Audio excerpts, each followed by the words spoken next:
Strive and Thrive is a collection of discussions featuring guests from various fields, focused on guiding entrepreneurs in creating businesses that excel in every aspect: people, planet, and profit. Throughout the series, you can join us, Romesh and Mike, as we explore relevant topics with our guests which can help businesses thrive. Romesh and I met while I was supporting a client transforming their business.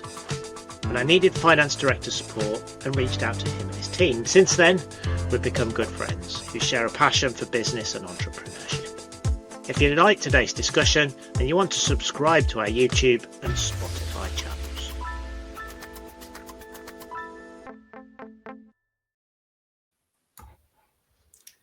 Hi everyone, and welcome to our latest episode with Alex Preece, founder of Be Known.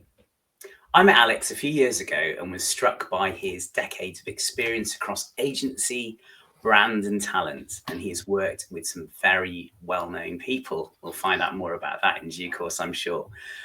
Be Known is a strategic personal brand advisory helping founders, athletes and experts turn clarity into commercial leverage. Alex works with his clients in crafting positioning that earns trust and opens doors. Hi, Alex. Thanks so much for joining us. Good afternoon, Romesh. Thank you. I'm very, very happy to be here. I'm looking forward to speaking to the both of you. Brilliant. And we're looking forward to it too. Do you want to quickly introduce yourself and tell us more about your business? Yeah, I'll fire away. So Alex Preece, founder of Be Known. So as you talked about, Be Known is kind of a advisory consultancy business where I work with founders from different walks of life, athletes who are in a transition moment, and coaches and experts. And it's all about really how do you build a personal brand that creates opportunities for you going forward. And then opportunities could be down to income, they could be down to new clients, it could be down to creating new products, it could be down to a number of different things. It could be how you want to attract new talent to work for your company. So very, very fortunate. I work with some fantastic clients. And yeah, that's kind of enough about me and kind of what I've done. But yeah, over to you guys. Brilliant. Thanks, Alex. Now that's great. And as mentioned, you know, you have worked with a number of kind of high profile people. So on that basis, for a little bit of fun to start off with, just to warm up, I believe that there are some stories behind some of the items behind you. Would you mind taking us through some of those? Actually, things? Romesh, no, not at all. These are just footballs I've bought and actually making up a story. No, my strategically placed back wall, right, in terms of inspired, good and bad, potentially by the good old Gary V, in terms of that. So yeah, I suppose what kind of the wall represents for me is kind of the journey I've been on through my career, and I've had a fantastic experience over the last 20 years working across agencies, brands and talent agencies, predominantly with talent at the heart of that, and working across the industries of sport and entertainment. So with that, I'm working with brands such as Adidas, Dyson, the Game Changers, Sainsbury's, Carling, a number of kind of big UK and international brands. You get the opportunity to work with individuals who are kind of at the top of their field. So a few names that spring to mind there. The top ball there is from Mr. Cristiano Ronaldo. So I did a shoot a couple of times with Cristiano in Madrid, which is an unbelievable experience. He's fantastic to work with. And, you know, as you would expect with someone who's got his distribution, the content was very successful and went really, really well for the clients at the time. The basketball there is signed by the icon Dwayne Wade. I worked with him on a campaign across in Chicago. And again, an unbelievable person to work with. Kind of, there's an aura to these people when you work with them. When they walk into the room, there's just an aura that comes with them. So very, very lucky. And then a few other people. The YouTube thing there is from one of my current clients there. So we've just passed the 100,000 subscribers on our YouTube. We're actually now up to 270,000 subscribers, making us, I think, top 3 channels for rugby in the world. So that's with my client Ben John, the rugby trainer. You've got a glass bottle there. That's from my work with Bombay Sapphire, and when I opened kind of the distillery for them in Laverstoke. So yeah, lots of good memories that kind of, I think, act as talking points, breaking the ice, but also kind of remind me day to day, you know, as we all do. I think we forget the journeys we've been on, and sometimes you walk in and look at them and remember the good times, the stressful times, you know, and kind of the experiences we've all had. Sure. I mean, what really strikes me there is just the variety of what you're doing. So that must be yeah, I've been very, very fortunate in that. I think with the companies I've worked with, I've worked with fantastic people, fantastic leaders, fantastic colleagues, and that obviously attracts the best brands in the world. So to have them opportunities to work with them has been great, and that's kind of working across them industries. Yeah. Brilliant. So you obviously had a secure directorship, you know, in your past life, and you know, you've moved on to start your own business. Love to hear you tell us about that journey, Yeah, why you did it, and the challenges you faced. of course. So I think I'd got to the point after maybe 17, 18 years of working across kind of agencies, brands, and some in-house roles as well. And I just felt that I was lacking freedom. I felt there was this moment where I'd kind of helped so many other people build their brands and their companies. And actually, I felt quite restricted in the role I was currently in there. And I'd always talk to anybody, they'd always been saying that I would have been doing something or building something. I should have gone 10, 15 years ago to start my own thing. But I think I just wasn't brave enough to take that jump. So then in probably June 2023, sorry, I decided that this was it. I was going to kind of make this move and go out on my own. And the reason was quite simple, really. I just wanted freedom. Freedom was about working from where I wanted to working with the people I wanted to work with, earn as much or as little as I wanted, have freedom to be around for family going forward. And I think it was probably taking a bit more responsibilities. I think we all kind of and work for people and work in careers and big organizations where we can point the finger and blame other people. That's why I didn't get the pay rise, or this thing happened, or I didn't get the promotion because of that, or isn't this unfair? I have to work on that. And I just felt that actually I need to put kind of, I suppose, my money where my mouth is and kind of go, actually, I need to build something for myself. And through that journey over the last 2 years, I've learned so much in terms of the business world. And you know, when I was working with startups previously, I probably didn't, you know, appreciate kind of the role of the founder and what are the challenges that comes with, and kind of, as I was mentioning to Mike earlier, the roller coaster of emotions in terms of, you know, one day you've got a huge win, the next day you're like, oh my God, my business is falling apart. And I think that continues for a lot of founders, and it doesn't really matter what stage of their business they're in. So I want to take on this challenge, and I'm loving it at the moment. And I think the opportunity it's brought to me has been fantastic. But I think for me, you know, where the world is moving, you know, the traditional 9 to 5 is probably kind of, you know, is evolving. I think, you know, there'll be different people you speak to on the spectrum who'll be like, 9 to 5 is dead. Why are you doing that? And there's other people who go, no, that works for me. So I think it comes down to the individual and what's right for them. But for me, the 9 to 5 felt too structured in terms of when I could go on a holiday or not on holiday. And that wasn't because I had rigid structures internally at the companies I work for. It just meant that I wanted to kind of, I suppose the big thing was to design the life I wanted. I didn't want to walk through my life and play the default role and let people kind of direct me through.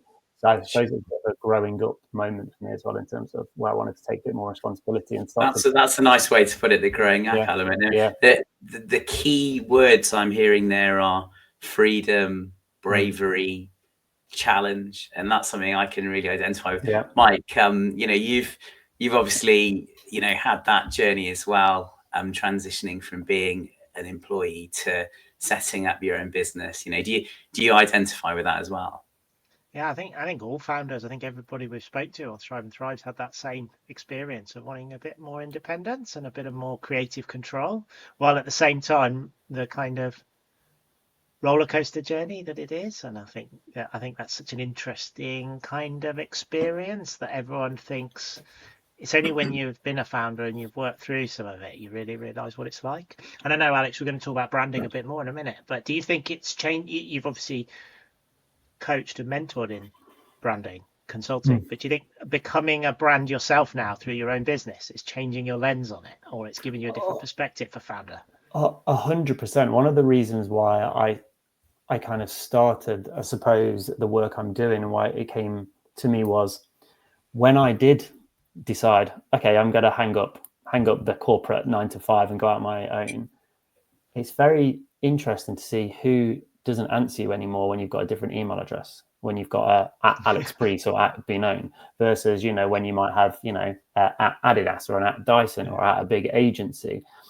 So I started to realize, I was like, I've got all of this experience from, you know, I've been very fortunate, as I said, to work with, you know, fantastic brands, been successful to a point, what I've kind of achieved for clients, but nobody knew about it because I didn't really have an online presence. So to your point then, Mike, when I came out, I was very much like, I need to start growing my own personal brand, which is really, really hard for me to do. I think I'm fantastic at giving advice out to other people and telling them what to do. But when it's turning the camera on yourself, it's a bit more, it's a bit more difficult to do. But I think that was one of the big things. So for me, it wasn't just the branding part. It was, I suppose, the more 360 part, as you will both appreciate. The work, in a way, is the easy part. It's the, you know, building the business, so you've got kind of, lead generation and, you know, that flow coming in, but also the admin side of it as well, especially when you're kind of starting out in them early years. You're doing 3 jobs, where in, you know, agency world, I was just doing 1 job. It was, you know, extremely busy, but I just had to do the work, if that makes sense. And now you've got to do the work in these 2 other things. So branding became a key part and a key reason for kind of what's happened in the last couple of years as well. A lot of our audience are kind of founders and sort of or want to be founders. What's your view on some of the pitfalls or challenges they have in sort of becoming known and building up? You've got some experience in that. You've done it yourself. What's your view in sort of what the founders should do in terms of creating an identity and how to go about doing that? I think it depends what experience has come before. I think a lot of the people I'm fortunate to work with have got potentially 15, 20 years of experience doing the thing, just in a different kind of stage. So it's about, how do you start to turn that experience into clarity, and then you can start kind of putting that message out there. I think when you start to think about the pitfalls about becoming a founder and trying to become known, I think a lot of people just think straight away it's about putting content out there. I need to get onto LinkedIn tomorrow and start posting stuff. And the problem with that is you just haven't got clarity on what you want to be known for, or you know, what you're actually trying to do.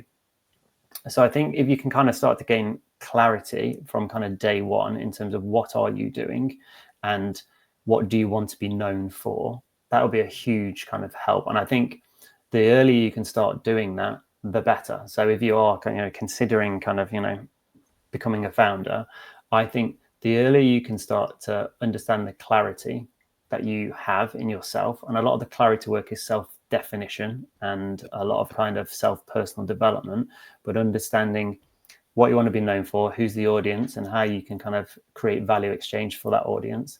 Once you get that, you then can start talking around that and start to understand what is the message you want to put out there. So I think one of the pitfall for me is kind of going out and start posting, because you're seeing people on other channels who have been like, you need to post 5 days a week, get going. And yes, you will learn that way and them lessons will come.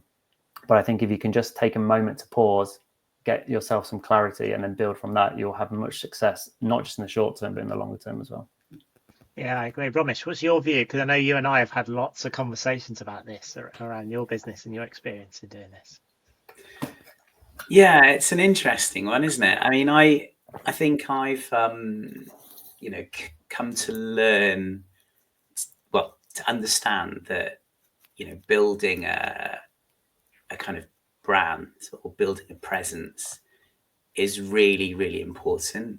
I think it's kind of letting people, you know, kind of into your world and your viewpoint and your values. And, you know, I think, you know, maybe anticipating some of Alex's language, it's creating hopefully an audience that feels, you know, that, you know, the same way that believes in the things that you believe in and actually wants to learn more about that. So I think often if your business, you know, my business is an FD consulting business, right? So I think a key component to what I do is building relationships with my clients, and the same for my other consultants. And so the way I think about it is I'm giving people out there the opportunity to build that relationship with me and those values in advance, so that they can, perhaps come to me and the FD consultant and my other consultants when they're ready to take on our services. It's something that I was really fearful of at the beginning, if I'm being honest. I think I've mentioned before on this podcast, I didn't even want a website when I first started. So yeah, it's been a journey, and Mike, I'm sure you would agree, right? It's something that we're constantly grappling with and trying to get better. And Alex is the man, to kind of really emphasize that. I think sorry, I was just going to say, when you talk about fear, that is such a kind of a term I hear that we've all got, right? Everyone's got it in some form or another. And I think I hear that a lot. And I think it's just trying to break down that fear and understand. I think a lot of people think when you talk about personal branding, people think ego. And actually, it's not about ego. It's about actually having a really strong personal brand and having a strategy around it can create a leverage. And I think the key thing is when I speak to a lot of founders, traditionally, there's not a big love for social media from founders, I think, because they're so busy wanting to build their business and they feel maybe like social media is a distraction. And I think what's to realize quite quickly is, yes, it can be a distraction, but you have to use social media in the right way. And it can be such a, I suppose, a strong strategic tool. And that's what I think you've got to think about it. It's a strategic process of putting your face out there, because Romesh, what you said, what you're trying to do, you're trying to build trust with people. That's ultimately what we're all trying to do. We're trying to build trust with people. So when people hear us speaking here, okay, they go, okay, I like what they're saying. Okay, I'm going to kind of follow them a bit more, or kind of, drop them a note or something. It's all about trust and trying to build a tribe, a community that you can help, that you can grow with, and that people will come to you. Because we've all seen it. When you walk into a room and people know you before you walk in, it's easier to open up a conversation straight away than walking in cold and then having to spend the first 5-10 minutes trying to talk about the balls in the background or something like that. There's that familiarity and comfort, isn't there? Exactly. And if people know who you are, and I find this hugely when founders come to kind of from a fundraising point of view, investor point of view, if an investor knows you when you're kind of, either when you're, sending out materials to them or, you've got a meeting with them, you're just breaking the barrier straight away. So they already know. And again, that can be a good thing and a bad thing, depending on what they know about you. But, there's some founders who will be like, I want to start, funding, and I'm going to put a post out on LinkedIn tomorrow. I'm like, when does your funding start? The day after next. You're like, no, you need to have shared this journey so people can get warm and understand, oh, I do like Romesh, I do like Mike, I like what they're doing. I'm not a fan of what they're doing, and that's totally fine. So to start building them relationships and start building that trust. But yeah, fear is a big thing to overcome. I think one of the things I've learned by doing this is it's not necessarily just the people who interact with what you put out as well on social media. It's the 1% of people who it's like there's an old kind of I suppose interaction pyramid we had. Again, it was like 1% create, 9% interact, 90% of them are 9% are just watchers. And you've got to there's so many friends, I'm going to call you out, friends, if you're watching this now, who will kind of, I'll meet them, I'll go for a round of golf, and I'm loving what you're doing on LinkedIn. I'm like, you haven't liked, comment, shared anything. So they're your friends who are doing that. A stranger who doesn't know you, who's not like, there's so many people who are watching. And that's the big thing as well. Don't chase the algorithms. And we can come on to that point later if you want to discuss it more, but don't chase your algorithms. Like, be yourself, provide value in the way that works for you and works for your audience. And again, we can kind of unpick what value looks like as well if you want to. But yeah, there's so many people who are watching, way more than people think. So if you do get in the 2-3 likes, don't let it bother you, because that will probably be seen by, another, 10, 20 times that as well. And you only have to have one person, right? This is the thing as well. I think the difference between, sorry, I'm rambling a little bit, but the difference between influence, like influencer, and maybe a personal brand of a founder can be very, very different. This is not about trying to become, well, it can be, again, it depends on the spectrum where you are, but you don't have to become that full-time content creator, right? Knocking out, 20 posts a week, doing the Alex Hormozy thing, spending 40 grand a month and having a team of 5, chop everything up. That's one way to go. But other ways, just to be consistent, whether you're turning up once a month, once a week. And again, it doesn't have to just be a social post. It can be a tour. It can be an event. It can be an article you write. It doesn't have to. People just need to think personal branding is beyond social media. Social media is just distribution at the end. But yeah, there's a lot of people watching, Romesh. That's what I'd say. So yeah. Yeah, that was definitely an insight for me. And we've kind of touched on this, but I'd love you to kind of articulate, Alex, why personal branding is so important. The reason I asked that, and it's maybe a silly question, but really from the perspective of, many founders out there might say, well, look, Alex is a personal brand guy. He's helping high-profile athletes, celebrities, and that makes sense, right? They need personal branding. Yep. But as I've already explained to you, I understand now with my journey that I think you do need to put yourself out there to build that trust, to build that audience, and it really is accretive and helpful to your business. Yep. Just to pin you down a bit, do you think that applies to all businesses or certain types of business? Thank you for the question. I'll start and just address the celebrity point. So yes, I have worked with a number of well-known people, but in my role today, so in the last 2 years, I am working with high-profile athletes. But this is not about publicity in a traditional public relations press office point of view.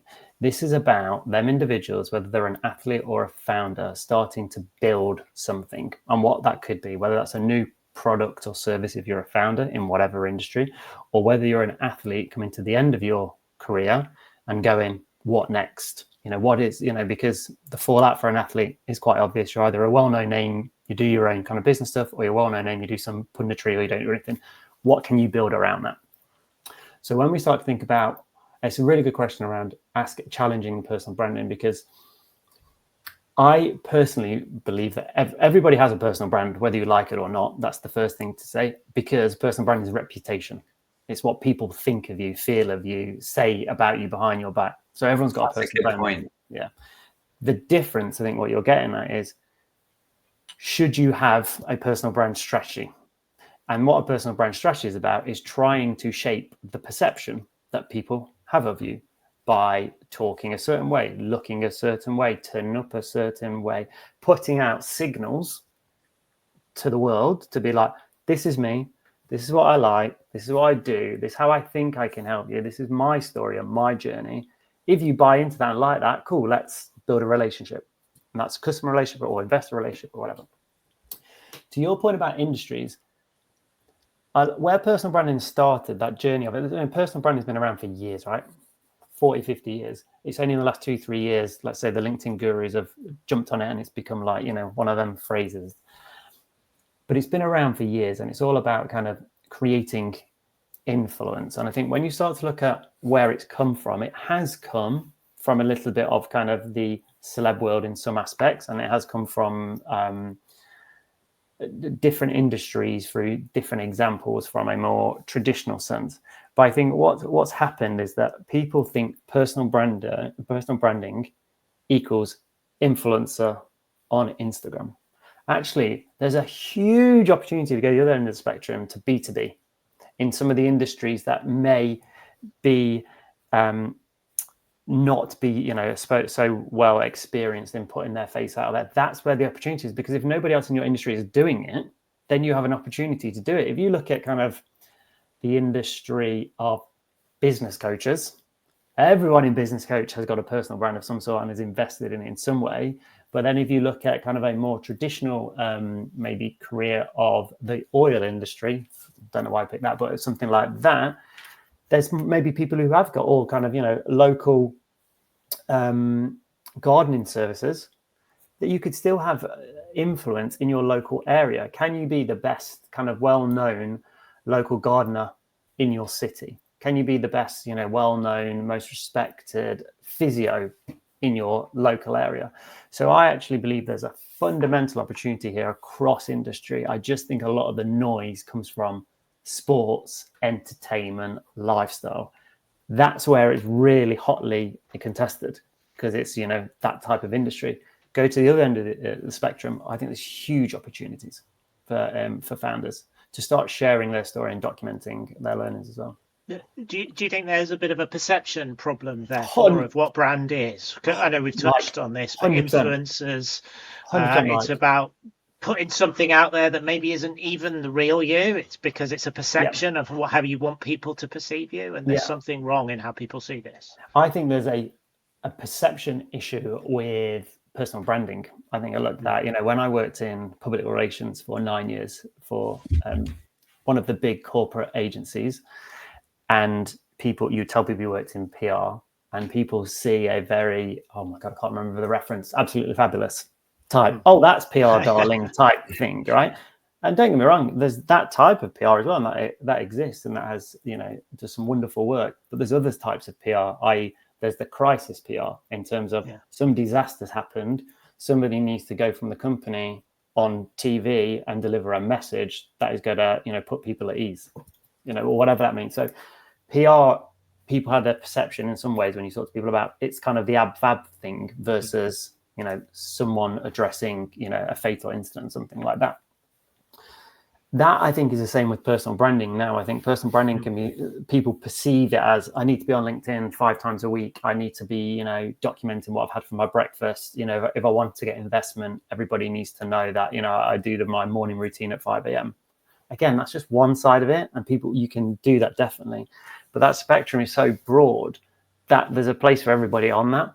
And I think personal branding, again, does not equal social media. You've got to think about personal branding strategies about how do you get clarity and how do you become unmistakably clear and known for something and the value you exchange. And that's why I say a lot of it's kind of like with personal development. Then you start to understand, once I've got clarity, then I need to build visibility. I need to share my message. How do I share my message? What is the message? So you start to go, well, I've got a bit of positioning from my clarity. Then I need to get visibility. So how am I going to take that positioning and articulate it in a way that resonates with my audience? Where are my audience is one thing, and where do I have energy for?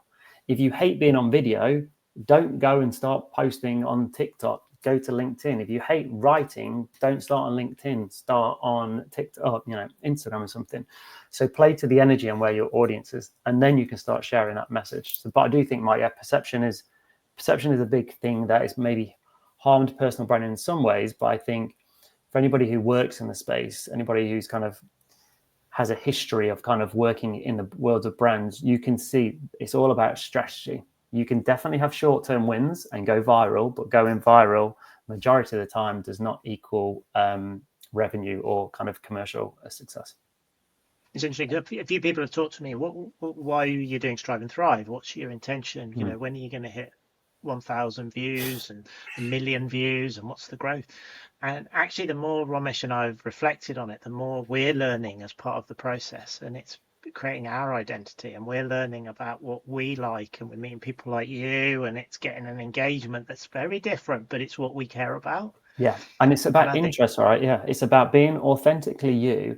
And again, that word authentically you has been used in so many presentations, we all know, but it's kind of like, just be you, and kind of, have some guardrails around being you, because you don't have to share everything. You share what you want to share, but doing something like a podcast, creating it or being on one is fantastic. I had a podcast about 4 years ago. It's the best thing I did. I wanted to expand my network in that space I was in, to invite people on to understand. And I was being selfish because I was building a relationship with the guest, building my understanding and learning, but hopefully providing some value to listeners as well.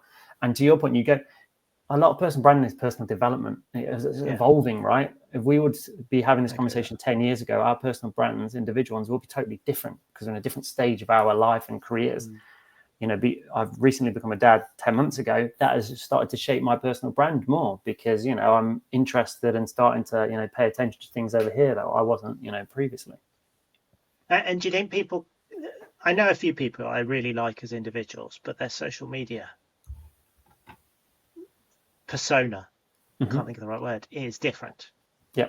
And why do you think that has become a trend? And I think it happens more than people realize.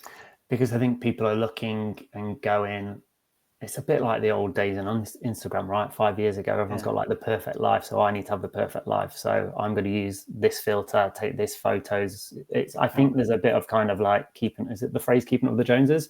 I think, it's kind of like, well, that person looks amazing. So I need to be amazing on it. And I think actually people are really successful at the moment if they be themselves and are documenting, because people, especially with AI, is fantastic in the way we can integrate it, and it can help our businesses and help us as individuals. But actually, the more that I suppose content becomes easier to create, there has to be human connection, right? That's what we've got left, is human connection. So I think you have to be real, because to your point, Mike, there's people that that have referenced. When you see them and meet up with them, you're going to have a human connection with them, a conversation, and you're already thinking about it. You've got a negative perception of that person, whoever that person you're thinking of. You've now got a negative perception, maybe not the strongest way, but you're going, that person over there, they're just fake online. I don't know why that is. Don't know what they're doing that for, but it's giving you a negative perception now of that person. I did an interesting experiment early last year on AI, and I did a test to see if Mike versus AI versus Mike and AI together. Yeah. I did an A/B type kind of test, and what I found was AI on its own got lots more likes and made more progress. But what I found was I was in a world that wasn't me, and I was suddenly like, people are liking me and talking to me I've never met before, and I don't see any validation from it. The Mike content got the least. Are they really people though? Or are they just more the AI bots talking to each other? I think. Yeah, it's strange. It's really interesting, isn't it? It's a really hard thing at the moment. I think, being really honest, I think, where, to your point, the AI versus AI and you versus you on your own, there's pros and cons to all of them when it comes to kind of, the time it takes to create something, the authenticity it is, whether it's you versus the AI. I think we're in a big stage of evolving. I would just say that you as a person are a category of one. No one's got your experience, life experience, work, professional experience, your journey. So you've got to share that, right? If that's what you want to do, and it can help grow your business and done in the right way. So I think if you focus on being a category of one, and you can use AI to help you from a production distribution point of view, I think that's going to be really helpful. I think people know though themselves. I think you have to I think you can probably ask yourself your own question, being like, is this too much? Is this me? And I think you start to then check yourself whether you feel right or wrong with it. Do you use AI, Romesh? Yeah. Sorry, I thought I was going. Both of you. Do you both of you use it? I have to use it in a business. When you're a solo founder like I am, I now have a team of about 8 or 10 people working for me through the lens of AI, because of the different roles they have. But you've got to stay, that sounds like broken record, authentic to me. So I will know that I will write something and people will be like, that doesn't sound like you. And you kind of like, okay, no. So at the start, when it all came around, probably went too far one way as we try and test and evolve. But now it's a fundamental part of my business, and it has to be going forward as well. Yeah, I do. I think, for research, looking for solutions to help clients kind of automate, make their processes, etc., more efficient. And actually, I'm learning from things that some of my clients are doing as well. And that's really important, I think, because you can't. So much is changing, isn't it? So much is changing, and I think the challenge for us when we're advising our clients is actually to keep abreast of it all and to suggest the right things at the right time. But yeah, the answer is yes, but I need to do more, and that's something that's. Do you use it as part of your marketing? A little bit, but not enough. I think probably more for kind of research type purposes. But yeah, I mean, how do you use it in your marketing? So for me, we've developed a tool that uses AI for marketing and sales and marketing. So hence I did the experiment last year as to whether AI on its own could do a really good job, and it can actually. So what was it doing exactly? It was creating content based on social media content and starting to drive it through the market and getting feedback. And to Alex's points, self-fulfilling prophecy potentially, but it's really viable, and it can make noise and it can get volume. The issue was, I was reading it and I'm going, this is not Mike. I don't want to be associated with this content. It's associated, And that was the really interesting insight. Yeah. And I was like, I need to rewind from this whole exercise. The Mike AI and the Mike doing it is different, right? But that play, I was like, this is taking me down a route I don't want people to associate me with. Well, I think there's a couple of points there. I think there's the difference about using it from a personal brand point of view, but then using it as a company or a brand. Yeah. And again, this comes back to what are your foundations, right? So again, clarity, fundamentals. But then I forgot my thought there. You were saying about the bit about realization. Oh, that was it. I think there's a risk, and I'm starting to see this with a few people I talk to, is the more you use it, the more it's shaping your thoughts. So your lack of thinking. So I found myself a couple of weeks ago, I was doing some research, and a bit of time into it, I started to realize, I was like, where am I down this rabbit hole now? And I've totally kind of lost where I needed to go. And I think it starts to shape your thoughts for you, which is the bit for me that becomes a little bit where we need to check ourselves and go, I still want to have my own creative thoughts and experiences. It's our experiences we have, right? Whether it's watching something, seeing something, reading something, that create our experiences that then give us the ideas for businesses or problems. I think that's a really key point there. My view is that AI should be used to kind of, I suppose, do the donkey work, if you like, do the leg work, which you then build on and refine to make it you and to reflect your values and what you're trying to do from your perspective. And I don't think AI can get there on its own. I think you have to let it do its thing, but then tailor it. Yeah, I think that's when you look, value, right? That's the value. Yeah, definitely. I think when you look at kind of the coverage we're starting to see about how big companies are replacing people with AI. There's obviously a lot of big names out there that are doing it. And there was an email last week from, I can't remember, one of the big founders in the States who said an email about AI and kind of it's going to kind of like threaten your positions and things like that. The opportunity there then for me, or for people, not just for me, is kind of you start to go, well, if then people are going to be made redundant and people are going to decide to be freelancers or consultants through choice or by force, there's going to be more people who want to build their own thing. And I think that's when you get really creative. And I think that's when people can then start to not follow their passions to a point, but like follow their passions that they can get paid for and start to understand how they can build a business. It's a lot easier to build a business today than it was 5-10 years ago based on the tools. So if you do find yourself in a position where you've chosen or unfortunately been forced to, it is easier to create a business today. So there's now going to be more startups, right? We know that the numbers are showing that there's more startups being created, every year, which I think that's good because these startups are hopefully going to be solving new problems or problems that have been around for a while, which then starts to lean into the world of creativity.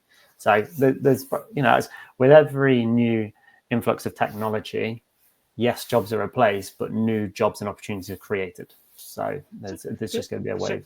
So for all these newfound founders, going back to brand, what do you think they should do? Someone who's setting up a business, technology business, a marketing business, consultancy-led business, whatever it is. How do you think they should approach the brand, and how do you think they should think of it? I think it would depend on maybe the size of the organization that you're starting with, but let's say they're an early startup founder and they might have like 4 or 5 people or something, or 2 or 3 people. In them early days, as you'll know, you don't have the money to spend on marketing. So you have to be smart. And one of the smartest assets you have can be yourself and starting to share your journey. How do you document that? So, and that doesn't mean you have to document everything. Again, it's that spectrum about how do you want to kind of share your journey and why are you doing it? One of the key things to work out quite early on is, in addition to kind of the personal brand strategy that I can kind of talk about, the relationship between personal and business. Because there's a lot of founders who you'll see out there, and maybe you guys have done it yourself as well. Your company posts something and you just repost it. And I had this conversation with a founder this week, one of my clients, who I got really busy and was just reposting a few things. And we had a conversation about, in a way, it's great to do that.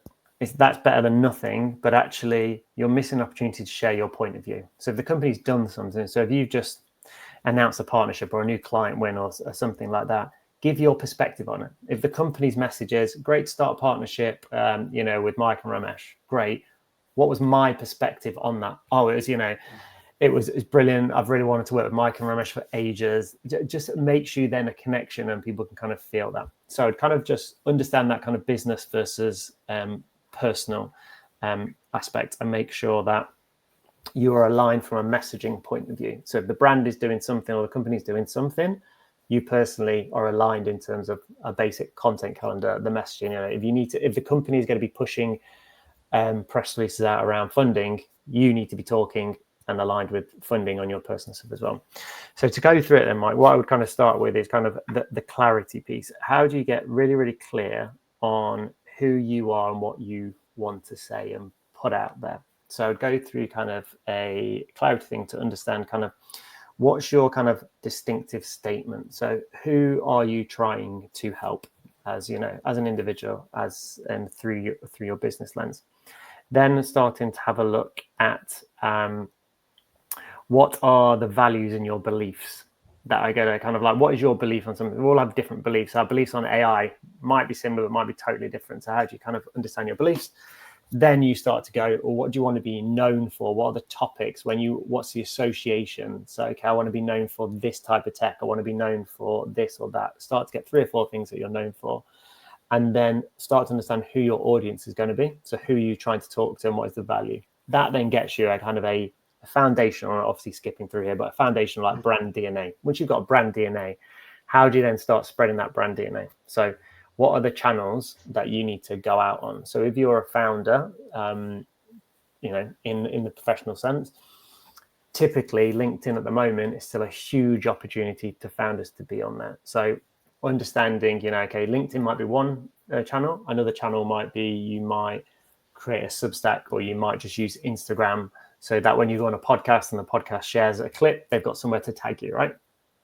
So you might understand your channel focus, but within that as well, you need to understand your messaging. So now you've got your positioning. How do you convert that to the messages, the sound bites? So when you are talking, you want to talk about the 3 or 4 things over and over and over, and then that messaging house. So just quickly, a messaging house has a core message at the top, 4 or 5 pillars with kind of supporting messages, and then underneath that you've got proof points, i.e. One for me might be 20 years of experience as a proof point, work with X, Y, and Z. So you have your proof points. That then gives you a foundation for them to talk to from that. Once you start to get that, you can start to understand your content formats for that channel. Go through visibility. Once you've gone through visibility, you get into a rhythm. So how often can you turn up and where should you be turning up? So your cadence, the formats you're looking at. And then through the end of that, you start to get to leverage. So that's once you've kind of started to build a bit of a platform, a bit of audience. What can you do? So the leverage could be, are you trying to sell your product or service through your business and push people to get calls? Are you trying to build your audience? Are you trying to hire new talent? Are you trying to book a speaking gig? So it all comes through that. So kind of like that kind of system is the Benone system I use is clarity, visibility, rhythm, and leverage. And that system you can do as I suppose a shorthand version of that, which you could do in a week, to something that's kind of 18 months long. So it really depends on the depth of that. But I think with a founder, sorry to answer that, the founder, just get clear on why you're doing it as well. So why are you doing it? What is the goal or the purpose for doing this? And do you think you've obviously worked with sports people, athletes, and now we're talking about founders. Do you think there's a difference between the role, the types of things they do, or do you think you've learned from one to inform the others? There's a total difference. I think there is similarities in terms of maybe the personalities, because the individual wants to build something. So there's a drive, a motivation. 100%. Everything I see with the people I'm working with, the commonalities are kind of like performance in a nutshell. They've got a drive, they've got an ambition, they want to build something, they want to be successful. The differences come down to the individuals, the experiences they've got, where they're starting from, the opportunities that they want to open up. So there's some people who want to open up, I want to create more brand partnerships as an athlete. I want to bring more brands into for a founder. I want to open up more relationships with investors, so it really comes down to how do you use that system, which is a flexible system. And that's why I kind of designed it that way. That doesn't really matter who you are. You can come into that, and it's just really through the goal that we decide together that you then start to decide that path. But I'd say big differences, because a founder who, needs to raise, a few million quid versus an athlete who wants to get more punditry opportunities to a musician who wants to reclaim their identity. It's totally different. It's totally different, but the process and the principles are the same. It's just that it's not a step. There's a lot of people who say, well, you're a personal brand step by step. It's not that. That can work, but I just don't believe in that. I believe you have to have the bespoke approach to individuals to build it right. Excellent. Thanks, Alex. I'm going to put a question to Mike now, if that's okay. We kind of covered a few bits and pieces in preparation for this discussion. I think it's relevant. It's something you touched on, Alex. So, you've talked about how things have changed and developed over the last 5-10 years. And so, question for Mike, and, maybe then, Alex, you can give us your take on it, is, what's the biggest shift you've seen in terms of how SME leaders present themselves, now, as opposed to how they might have done it, a number of years back? Yeah, I'll answer it, and I think it brings off some of the conversations Alex and I have had over the past week now. But I think, and I've been thinking a lot about it since we met first last week, Alex, about in preparation for this, is I think the pace of change out there is so phenomenal, and there's so many new businesses coming and going nowadays, that founders can't have a vision and plan it long term. They have to interact continually with what's going on. And that is also part of what we're talking about here. We're talking about brand pushing a little bit, was what you were talking about, just in terms of a methodology, but there's something about doing it to learn too as well. 100%. Well, which is what we've talked about with personal development, was the word you used earlier. And I think that's really powerful. And I think founders have got to go on that journey, because you can't say, I've got a vision and in 3 years I'll be in the market. It doesn't work like that anymore. You've got to do very short-term explorations, test new ideas. And a lot of our podcasts recently have been touching on this theme of pace learning. I think as part of that, you're building your identity as part of that, as the brand identity. Yeah. And I'm my hypothesis is there'll be more and more founders who become more and more famous, maybe good or bad. I would say well-known. Identity. Well-known, okay, better word. Just because famous, I think, goes back to our influence, perception. Celebrity, yeah. All right. I think more well-known. Good distinction. Yeah, very good distinction. And I think there'll be more of them coming through as people of relevance in society, and they'll become more of this. They're playing an important role in society, as prestigious athletes do now. Yeah, and I think and again, a lot of the founders I work with, that they are like PhD people, who have stepped into founding a company, and one of the leading, one of the leading people in their field, and people want to learn from them. So you've got to think about this as kind of like, there's nearly like, I'm just thinking fresh here, it's like nearly like a new wave of teaching as well, a new wave of teachers. We know there's obviously lots of conversation happening about the school system and what that looks like going forward. But I think you start to go, more founders creating more businesses, sharing their lessons and their wins and their roller coaster journeys is only going to help more people. So yeah, I think what you said is spot on. What about you, Romesh? What's your thought? Yeah, no, I think the pace of change has been phenomenal, and people have to kind of keep up, to your points. But I think the thing, and this is something that Alex has mentioned a few times on this discussion, and that's authenticity. I think people are realizing more and more that they need to put themselves out there, explain who they are, but, not necessarily put forward some kind of bronze statue, that's an avatar of who they might like to be or who they might like to project who they are. It's about actually who they really are. And it's the people who are leaning into that more, who are getting that kind of resonance and traction, and you have the ability to expand their I was going to say the word influence, but it's not the influence. It's impact, maybe impact. Yeah, expand their impact and hopefully positively Yeah. Make a difference to their business and their business performance. Yeah. Alex, would you say that's fair? Yeah, I think that's fair. I think a couple of words spring to my mind there. Rhythm. I think you have to design something, a strategy that is right for you as an individual in your business. There's kind of a piece of work I do with clients around what archetype are you. So, you know, you could be a visionary personal brand type person. You could be the strategist. You could be the evangelist. So there's like different roles. It's not like, okay, I'm going to do personal brand. I need to be on LinkedIn at 9 a.m. every day, or I need to be on Insta. There's kind of different ways you can do that. And social is just one method. So I think rhythm is really important. And yeah, I just think you don't have to do personal branding, right, to be successful. There's so many businesses out there that have created success, big and small, and, you know, the founder isn't known or the founders aren't known.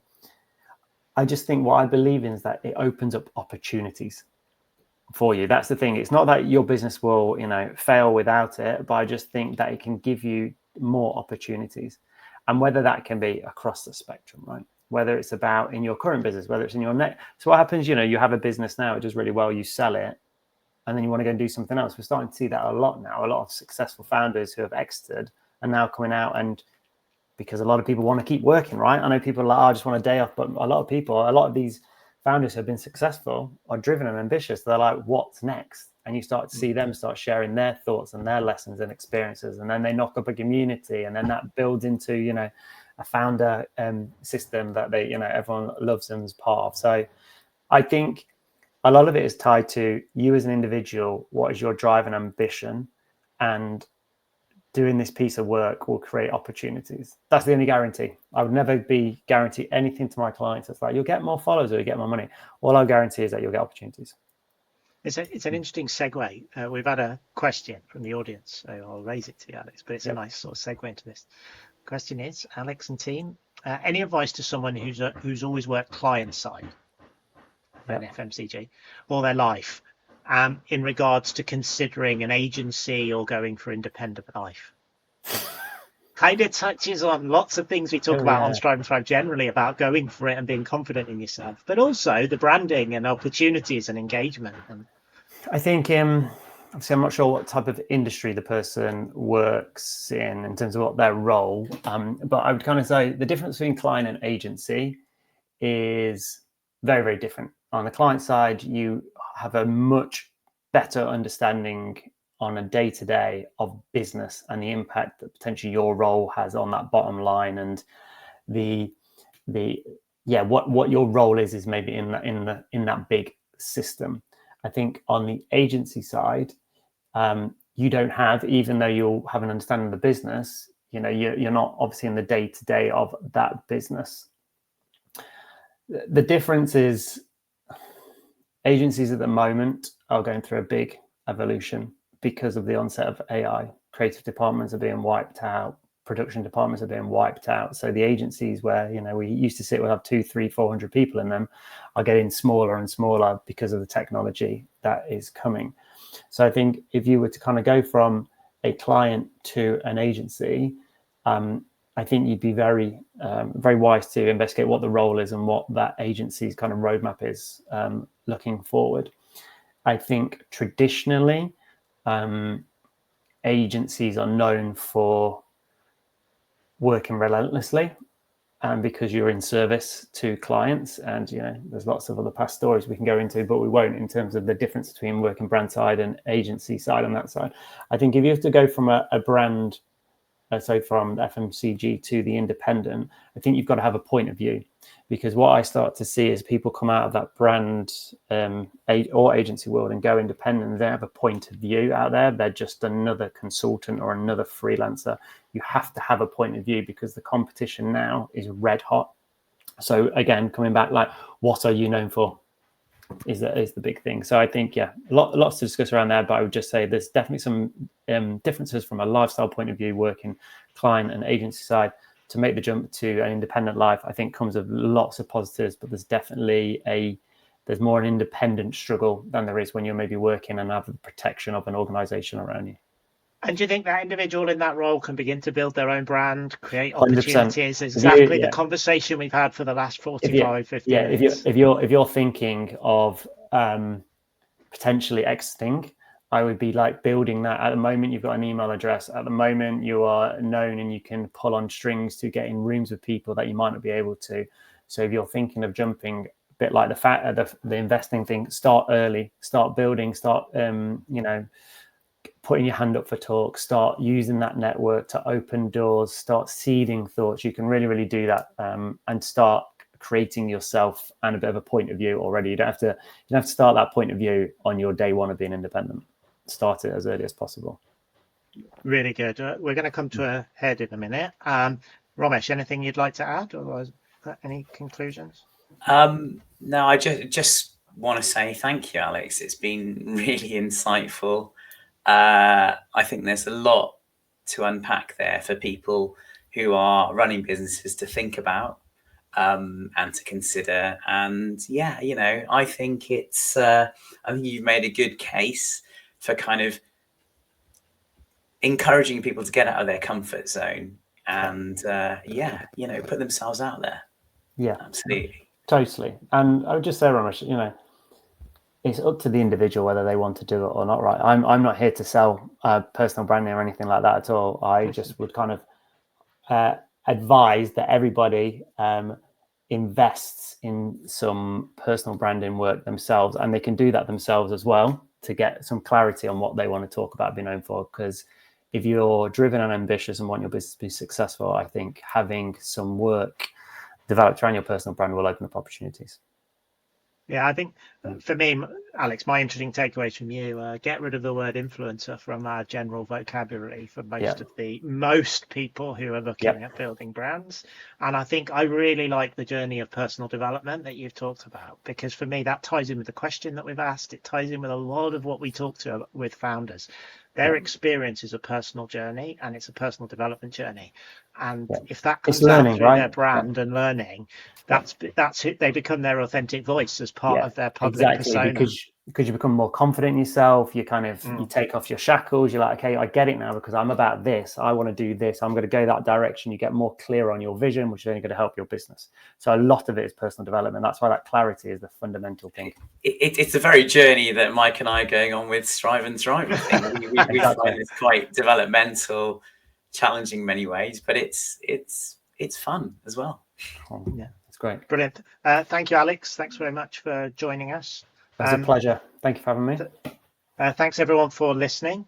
For everyone who's listening, Strive and Thrive is our regular series of discussions with entrepreneurs, business leaders and founders.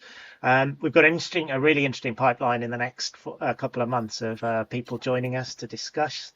Our next session will be in a couple of weeks. We'll be sending some more information on social media about that, doing our little branding piece. And if you'd like to listen to today's episode, subscribe to our YouTube or Spotify channels. I'd just like to say a big thanks to Alex, Romesh, the team behind us who support us on Strive and Thrive, and see you all soon. Thank you for listening to Strive and Thrive.